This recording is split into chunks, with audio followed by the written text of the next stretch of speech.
За бүлэг дээр хэд хэдэн асуултынхаа хариултыг авсан учраас хариулт авч чадаагүй л асуултаа асууя. Тэгэхээр сангийн сайд баг гадралж байгаа ах. За яг төсвийн таналт руу орохоос өмнө бас нэг зүйлийг ерөнхий сайд бас дуулах гээд. Эмэгтэйчүүдийг дэмжихэд яаж амжилт гаргаж байгааг та бүхэн бас бүгдээрээ харж байгаа ах. Магадгүй засаг дээрээ бас бидний тавьсан шаардлагыг хүлээж авсан бол магадгүй энэ таналт өөрөө маш мэдрэмжтэй орж ирсэн байхыг бас үгүйсэхгүй гэдгийг бас та нэг бодчоорой гэд. За гол асуудалтай оръё. Төсөв тансныг би одоо ингээд яг нь төсвийг хэмнэлтийг би ингээд ховжлоод бодоод үзэхлээр сангийн сайдын багц 7.3%-аар сангийн амных 4.6%-аар ерөнхийлөгчийн 12%-аар гэж явж ийснаа хамгийн өндөр нь шүүхийн ерөнхий зөвлөлийн 20.6%-аар. Тэгээ би гол нь энэ хэмнэлт өөрөө шудраг байгаасаа гэж хүсэж байна. Бүх төрийн албан агчдад шудрах одоо мэдрэмжийг төрүүлээсэ. Бид нар бүгдээ их орондоо хайртай. Тийм учраас зайлшгүй хэмнэх ёстой гэдгийг бол бүгд ойлгож байгаа. Маш сайн ойлгож байгаа. Гэхдээ яг нөгөө шудраг биш байгаа учраас бас нэг юм асуулт зайлшгүй гарч ирээд байгаа гэсэн үг. Тэгээ яг ингээд шүүх эрх мэдлийн байгууллага ч өөрөө үндсэн хуулийн байгууллага. Үнэндээ өнөөдөр ингээд сангийн яамнаас сангийн сайдаас шүүхийн төсвийг асуугаа сууж идэг ийм улс орон ховор штэ арчилсан үндсэн хуультай байгууламжтай газруудад.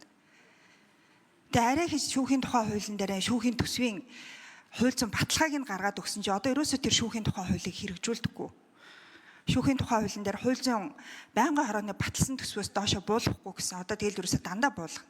Одоо бүр сүүлдээ гүйцэтгэх эрх мэдлийн байгууллагаасаа бүр илүү өндөр 3-4 дахин өндөр сангийн амны өөрийнх нь хэмнэлтээс 5 дахин өндөр хэмнэлтийг шүүхээс асч байна. Энийгээ тайлбарлаж өгөөч ээ. Тэг бүр болохгүй л одоо тэгээ үндсэн хуулийн цэцэн өмнө бүгдээр очих болох гээд байна л да. За үүнтэй холбоотой хоёрдугаарт Монгол анхны төсвийг би ерөөсөө эндээс хайгаас олоогүй. Гэтэл Монгол банк ерөөсөө энэ төсвийн хэмнэлтэд ордгоо гинэ. Монгол банк ерөөсөө их хурлд санхүүгийн тайлан байлангаа тавьдгүй мэн. Зөвхөн эдийн засгийн байнгын орон тавьдаг юм. Энэ одоо яадаг газар вэ? Энийг ерөөсөө анхаарахгүй болохгүй. За 3 дугаарт хүүхдийн төсөв хасагдаагүй гэж ойлгож байгаа. Бакир сайд энэ дээр яг тодорхой байр суурь илэрхийлээсээ нотлох хариумт олгож үлдээмээр байна. 4 дугаарт хувийн сургууль хэдий болтол манай улс дэмжих юм бэ? Тэр одоо дахиад сургууль барих юм бол татвараас нь хөнгөлнө гэд. Сургууль бариад улсад өгвөл татвараас нь хөнгөлье. Өөртөө сургууль барьж байгаа хувийн одоо сургуулийн бизнесийг бид нар дэмжмээргүй байна. Монгол Ардын нам, социал демократ, үзэл баримталтай нам. Боловсрал дээр за 4 номерын микрофон ажлын хэсгээс хариулъя.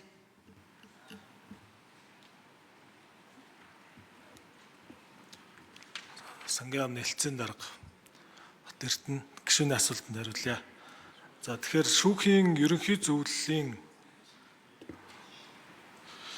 төсвийг бол энэ удаагийн төсвийн тодтогт сангийн засгийн газраас 20.6%-ийн бууралтаар төсөлж оруулж ирсэн байгаа. За тэгэхээр энэ 20.6%-ыг бууруулахад хамгийн гол том нөлөөтэй зүйл нь бол нэгдүгээр хөрөнгө оруулалтын зардал. За хоёрдугаарт үйл ажиллагааны урсгал зардлаас эд тогшил урсгал засварын зардал бол өндөр дүнтэй буюу нийт 22.8 тэрбум төгрөг төлөвлөгдснөөс 20.1 тэрбум 20.2 тэрбум төгрөгийг бол хасгаар төлөвлөсөн. За энэ бол улсын төсвийн 37 орон нутгийн 22-ын нийт 59 төсвийн ерөнхийлөн захирагч дээр яг адилхан баримтлсан энэ зарчмын дагуу 7-оос 12 сар дээр байгаа энэ төсвийн бол хэмнэлтэнд тооцоод бууруулахаар ингэж төлөвлөсөн ийм зардал байна. За дараагийн өндөр дүнтэй буурж байгаа зардал бол энэ шүүхийн нөхөн олгорын зардлыг бол бид 25 оны төсвийн тодтгол дээр мөн бууруулахаар төлөвлөсөн байгаа. За энэ бол энэ зардлын гүйцэтгэлтэй нь уялдуулаад ингэж бууруулахаар төлөвлөсөн ийм бууралтыг хийсэн байна. За ингэснээр шүүхийн ерөнхий зөвлөлийн төсөв бол тодтогсны дараагаар 261.8 тэрбум төгрөг болж байгаамаа. Баярлалаа. За боловсролын сайд Наранбаяр нэмж хариулъя. За баярлалаа. Тэгэхээр энэ саяны энэ хуулийн өөрчлөлт бол өмчийн хэлбэр үл харгалзан гэсэн байгаа. Тэгэхээр зэрэг хувийн ч байна уу, улсын ч байна уу, хоёулаа л орно гэсэн үг. Өнөөдөр хувийн сургуулиуд бол нэг 71 мянган хүүхд сургаж байна. Тэр хэмжээгээрээ төрийн ачааллаас үүрэлцэж байгаа. Хувийн сургуульд өгж ирсэн хувьсах зардал бол 10 саяас дээш үл өгөхгүй байгаа шүү дээ. Тийм интервалтай. Ийм байгаа.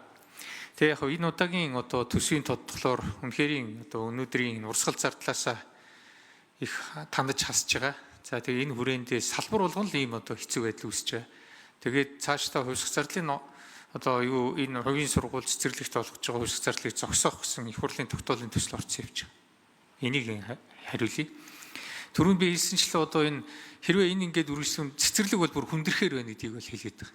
Ер нь бол эн чинь бас төрийн ачааллаас үүрэлцэж өнөөдөр энэ ачааллыг хамт ингэж авч явж байгаа бас нэг юм.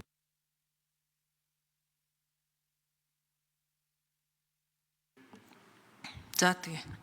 Нэмэлт 1 минутаар л нэмж хариулахаа. За гэр бүл хөдөлмөрийн маамлын сайдаа Бакер хариулъя.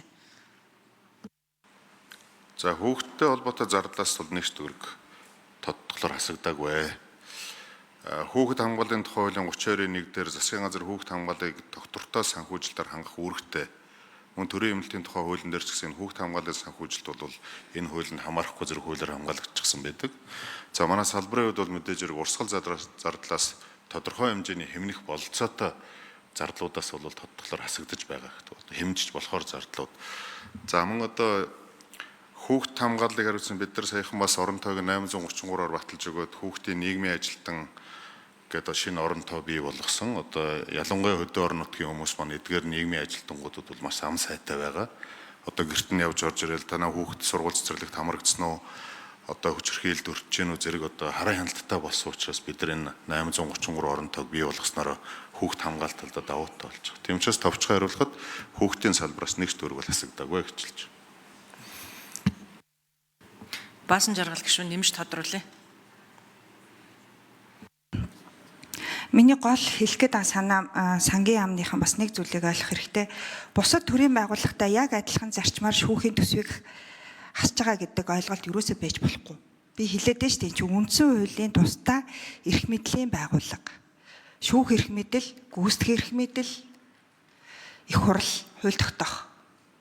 Гэсэн хэрнээ ингээд сангийн яамнаас төсөв гуугаад төсвийг ингээд царайчлаад байж идэг ийм уус орон харин байхгүй байхгүй юу? Шүүхийн тухай хуулийг зөрчиж байгаагаа нэг тайлбарлаач. Тэрийг юу гэж тайлбарлах вэ? За хоёрдугаарт тэр төсөв 22 тэрбумаас 20 тэрбумыг хасж байгаа гэд эх жил хуулиараа хүүхэд гэр бүлийн шин шүүхтэй болох гэж байгаа. Монгол улс анх удаага. Дэлхийн бусад улс орнууд хүүхэд гэр бүлийн шүүхтэй болоо 60 70 жил болж байгаа. Арай гэж Монгол улс анх удаага энэ шүүхтэй болох гэж байгаа түүнтэй холбоотой тоног төхөөрөмж бүх зардлууд ингээ хасагдчихсан. Цаад энэ утга учир те цаана ямар одоо зориулт байна гэдгийг нь юусаа харахгүй. Тэгээд За жахлан сайд хариулъя. За гишүүний асуултанд хариулъя. Төсөв ярих бүрдлийн асуудал босч ирдээ. Одоо аль салбар өөрийн бие даасан хуультай байлаа гэсэн бид төсвийн хуулиар барина. Энэ бол төсвийн байгууллага. Хотод төлөвчдийн мөнгөөр одоо санхүүждэг ийм байгууллага. Тийм учраас бид одоо бидний хувьд бол төсвөө төлөвлөлтөө гүйцэтгэлээ гаргахдаа энэ суур хуулийн зарчмал барина. Тийм учраас яг ижил одоо энэ хэмнэлтийн одоо ижил тодтолын үеэр бас л одоо санхүүгийн төсөв дээр гарч байгаа өндөрлүүд нь адилхан л очдог. Тийм учраас энэ зарчмаа барина.